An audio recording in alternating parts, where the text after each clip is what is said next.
Hello and happy Friday. I'm kind of off-centered over there.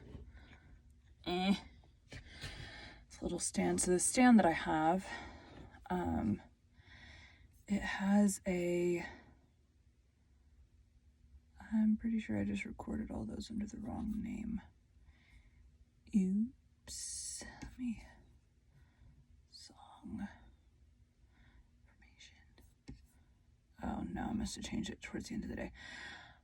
Anyways, my stand thing, it's actually a tablet stand, but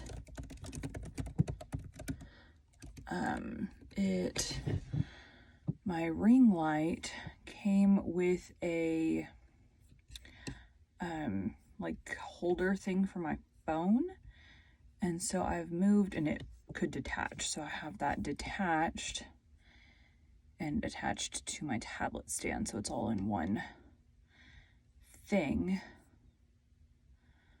I don't remember why I decided to do it that way instead of, because before I just had it all together. I don't remember why I changed. I did, for whatever reason. I don't know. You know how sometimes like you change things and you're like, I don't remember why I did it that way. I just did. It's kind of where we're at. Okay, so we're gonna do chapter 49. I need my intro. This is not a behind the story day or a books day. And I don't have tea, so my voice might be kind of scratchy. And this, I actually don't have any audiobook to do today, so this will be the only, well, I have a bunch of audiobook to edit, but as far as talking today, I have to do a little bit of day job work in the morning, and these episodes are actually next Wednesday and Thursdays, but I have to do some day job work, and then I have to edit all this audio, and then I will be, it is my anniversary with my husband, so we are spending the weekend together, which will be fun. Welcome to Bite at a Time Books, where we read you your favorite classics one bite at a time. My name is Bree Carlisle. Welcome to Bite at a Time Books, where we read you your favorite classics one bite at a time. My name is Bree Carlisle, and I love to read and wanted to share my passion with listeners like you. All of the links for our show are in the show notes. Today we will be continuing The Three Musketeers by Alexandre Dumas.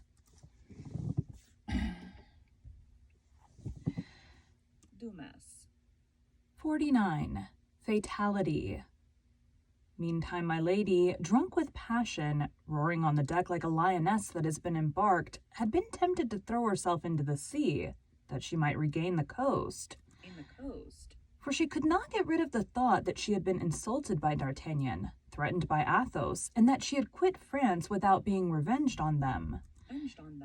This idea soon became so insupportable to her that at the risk of whatever terrible consequences might result to herself from it, she implored the captain to put her on shore. But the captain, eager to escape from his false position, placed between French and English cruisers, like the bat between the mice and the birds, was in great haste to regain England and positively refused to obey what he took for a woman's caprice. Promising his passenger, who had been particularly recommended to him by the cardinal, to land her if the sea and the French permitted him. At one of the ports of Brittany, either at Lorient or Brest. But the wind was contrary, the sea bad. They tacked and kept offshore. 9 days after leaving the Charente, pale with fatigue and vexation, my lady saw only the blue coasts of Finisterre appear.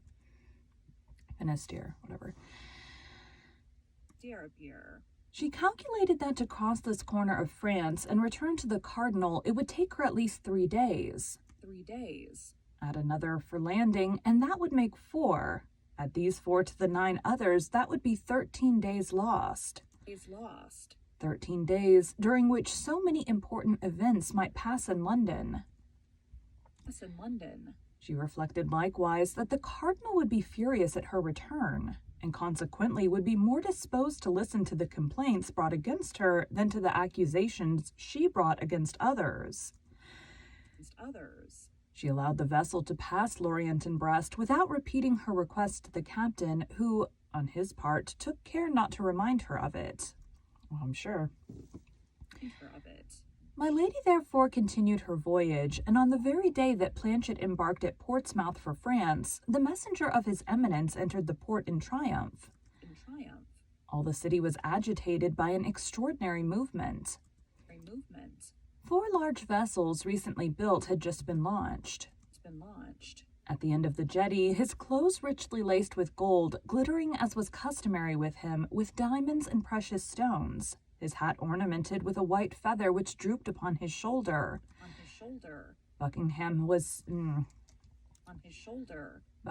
seen surrounded by a staff almost as brilliant as himself.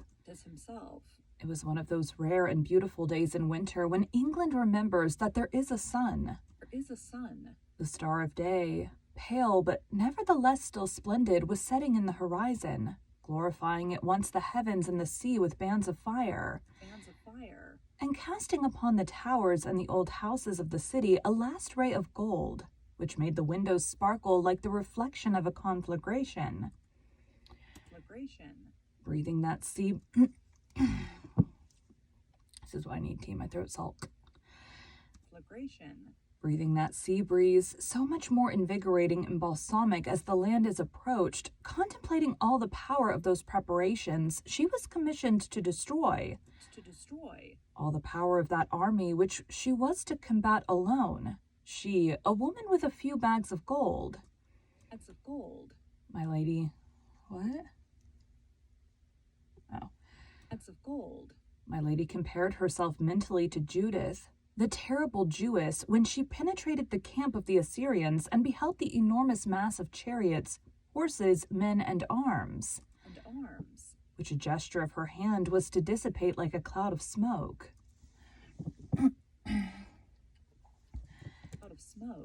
They entered the roadstead, but as they drew near in order to cast anchor, a little cutter, looking like a coast guard formidably armed, approached the merchant vessel and dropped into the sea a boat, which directed its course to the latter. This boat contained an officer, a mate, and 8 rowers. The officer went... The officer alone went on board, where he was received with all the deference inspired by the uniform. The officer conversed a few instants with the captain, gave him several papers, of which he was the bearer, to read, and upon the order of the merchant captain, the whole crew of the vessel, both passengers and sailors, were called upon deck. When this species of summons was made, the officer inquired aloud the point of the brig's departure, its route, its landings, and all these questions the captain replied without difficulty and without hesitation. Then the officer began to pass in review all the people, one after the other, and stopping when he came to my lady, surveyed her very closely, but without addressing a single word to her. He then returned to the captain, said a few words to him, and as if from that moment the vessel was under his command, he ordered a maneuver which the crew executed immediately. Then the vessel resumed its course, still escorted by the little cutter which sailed side by side with it, menacing it with the mouths of its 6 cannon. The boat followed in the wake of the ship, a speck near the enormous mass. During the examination of my lady by the officer, as may well be imagined, my lady on her part was not less scrutinizing in her glances. But however great was the power of this woman, with eyes of flame in reading the hearts of those whose secrets she wished to divine, she met this time with a countenance of such impassivity that no discovery followed her investigation. The officer who had stopped in front of her and studied her with so much care might have been 25 or 26 years of age. He was of pale complexion, with clear blue eyes rather deeply set. His mouth, fine and well cut, remained motionless in its correct lines. His chin, strongly marked, denoted the strength of will which, in the ordinary Britannic type, denotes mostly nothing but obstinacy. A brow, a little receding as is proper for poets, enthusiasts, and soldiers, was scarcely shaded by short thin hair which, like the beard which covered the lower part of his face, was of a beautiful, deep chestnut color. When they entered the port, it was already night. The fog increased the darkness and formed round the stern lights and lanterns of the jetty a circle like that which surrounds the moon when the weather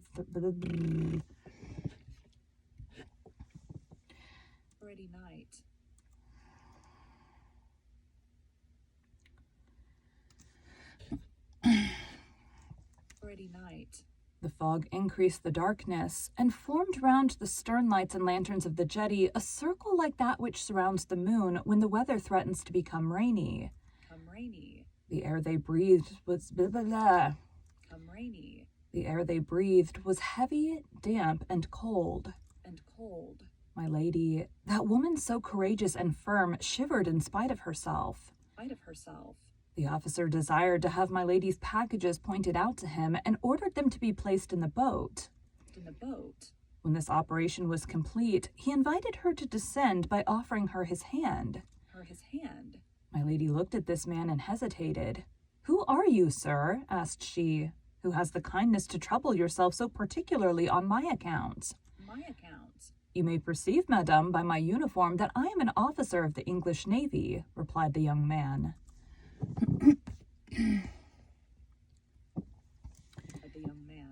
"But is it the custom for the officers in the English Navy to place themselves at the service of their female compatriots when they land in a port of Great Britain and carry their gallantry so far as to conduct them ashore?" "Yes, madame, it is the custom, not from gallantry but prudence, that in time of war foreigners should be conducted to particular hotels, in order that they may remain under the eye of the government until full information can be obtained about them." These words were pronounced with the most exact politeness and the most perfect calmness. Nevertheless, they had not the power of convincing my lady. "But I am not a foreigner, sir," said she, with an accent as pure as ever was heard. "But I am not a foreigner, sir," said she, with an accent as pure as ever was heard between Portsmouth and Manchester. "My name is Lady Cleric, and this measure—" "This measure is general, madame, and you will seek in vain to evade it." "I will follow you then, sir." Accepting the hand of the officer, she began the descent of the ladder, at the foot of which the boat waited. The officer followed her. A large cloak was spread at the stern. The officer requested her to sit down upon this cloak and placed himself beside her. "Row," said he to the sailors. "Row," said he to the sailors.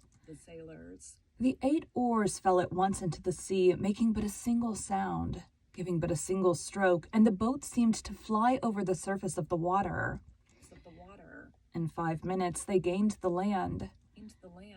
The officer leapt to the pier and offered his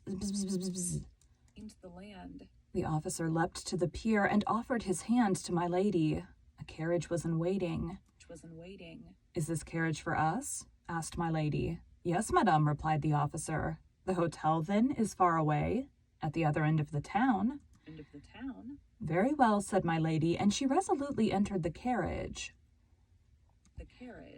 The officer saw that the baggage was fastened carefully behind the carriage, and this operation ended. He took his place beside my lady and shut the door.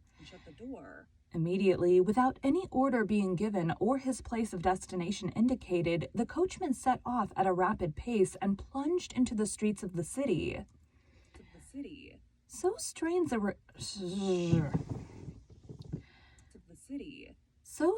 a reception naturally gave my lady ample matter for reflection. So seeing that the young officer did not seem at all disposed for conversation, she reclined in her corner of the carriage. And one after the other passed in review all the surmises which presented themselves to her mind. At the end of a quarter of an hour, however, surprised at the length of the journey, she leaned forward toward the door to see whither she was being conducted. Houses were no longer to be seen. Trees appeared in the darkness like great black phantoms chasing one another. My lady shuddered.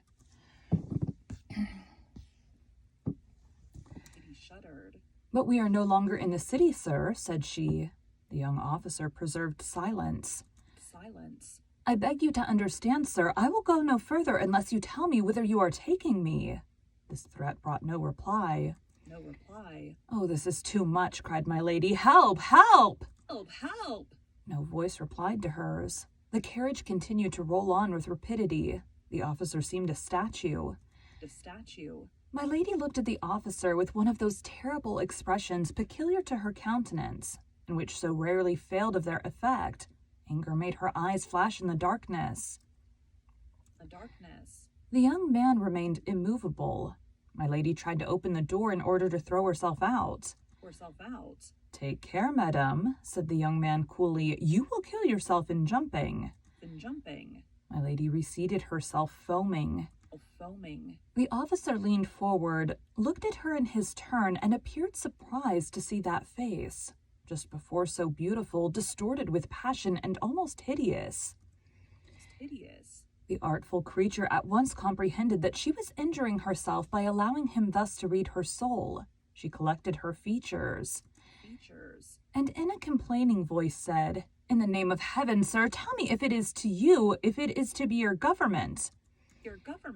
If it is to an enemy, I am to attribute the violence that is done me.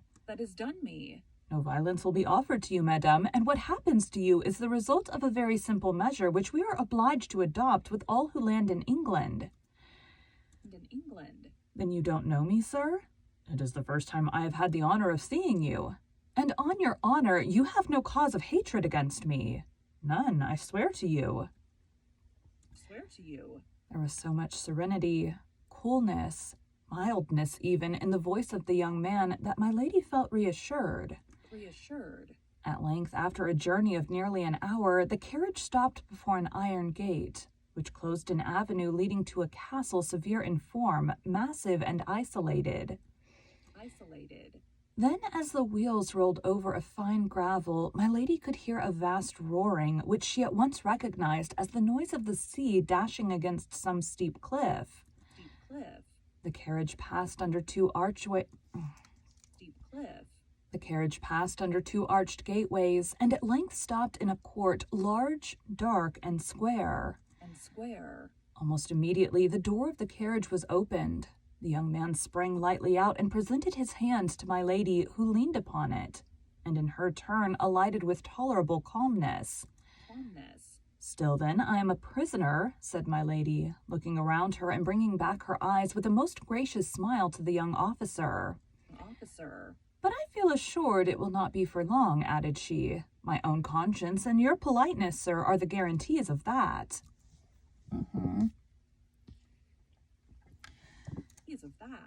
However flattering this compliment, the officer made no reply, but drawing from his belt a little silver whistle such as boatswains use in ships of war, he whistled 3 times. With 3 different modulations.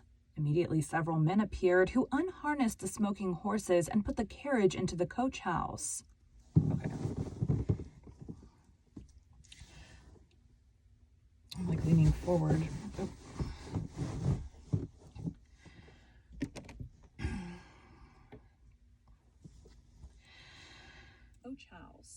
Then the officer, with the same calm politeness,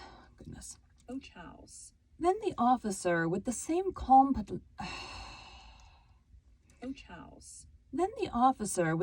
calm politeness, invited his prisoner to enter the house. She, with a still smiling countenance, took his arm and passed with him under a low arched door, which, by a vaulted passage, lighted only at the further end, led to a stone staircase around an angle of stone. They then came to a massive door, which, after the introduction into it the lock of a key which the young man carried with him, turned heavily upon its hinges, and disclosed the chamber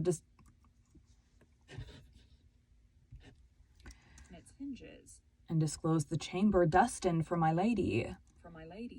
With a single glance, the prisoner took in the apartment in its minutest detail. It was a chamber whose furniture was at once appropriate for a prisoner or a free man, and yet bars at the windows and outside bolts at the door decided the question in favor of the prison. I need to lean back a little bit. My back is... This will only go so far, though.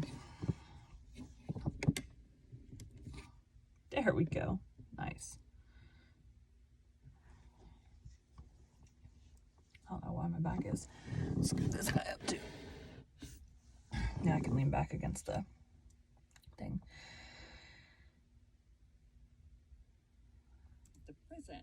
In an instant, all the strength of mind of this creature, though drawn from the most vigorous sources, abandoned her. She sank into a large easy chair with her arms crossed, her head lowered, and expecting every instant to see a judge enter to interrogate her. But no one entered except 2 or 3 Marines, who brought her trunks and packages, deposited them in a corner, and retired without speaking. The officer superintended all these details with the same calmness my lady had constantly seen in him, never pronouncing a word himself and making himself obeyed by a gesture of his hand or a sound of his whistle. It might have been said that between this man and his inferiors, spoken language did not exist or had become useless. Here. At length, my lady could hold out no longer. She broke the silence. "In the name of heaven, sir," cried she, "what means all that is passing? Put an end to my doubts. I have courage enough for any danger I can foresee, for every misfortune which I understand. Where am I, and why am I here? If I am free, why these bars and these doors? If I am a prisoner, what crime have I committed? You are here in the apartment destined for you, madame. I received orders to go and take charge of you on the sea and to conduct you to this castle. This order I believe I have accomplished with all the exactness of a soldier, but also with the courtesy of a gentleman. There terminates, at least to the present moment, the duty I had to fulfill toward you. The rest concerns another person. And who is that other person? Asked my lady warmly. Can you not tell me his name? At the moment, a great jingling of spurs was heard on the stairs. Some voices passed and faded away, and the sound of a single footstep approached the door. Some voices passed and faded away, and the sound of a single footstep approached the door. That person is here, madame, said the officer, leaving the entrance open and drawing himself up in an attitude of respect. At the same time, the door opened. A man appeared on the threshold. He was without a hat, carried a sword, and flourished a handkerchief in his hand.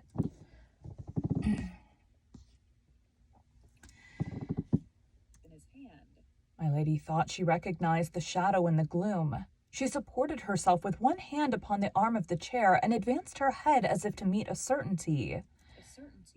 The stranger advanced slowly, and as he advanced, after entering into the circle of light projected by the lamp, my lady involuntarily drew back.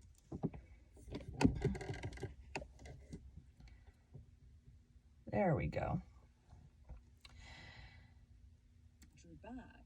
Then, when she had no longer any doubt, she cried in a state of stupor, "What? My brother, is it you?" "Yes, fair lady," replied Lord de Winter, making a bow, half courteous, half ironical. "It is I myself."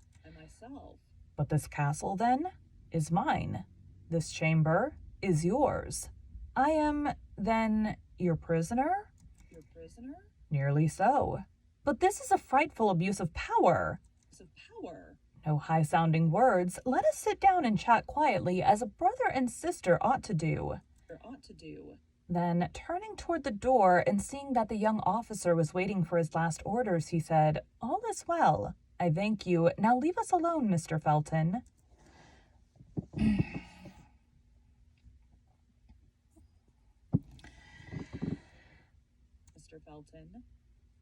Thank you for joining Bite at a Time Books today, while we read a bite of one of your favorite classics. All the links for our show are in the show notes.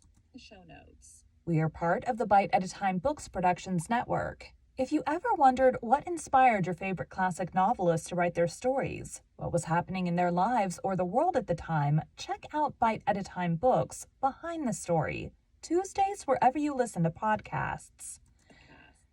Again, my name is Bree Carlisle, and I hope you come back tomorrow while we take the next bite of the Three Musketeers.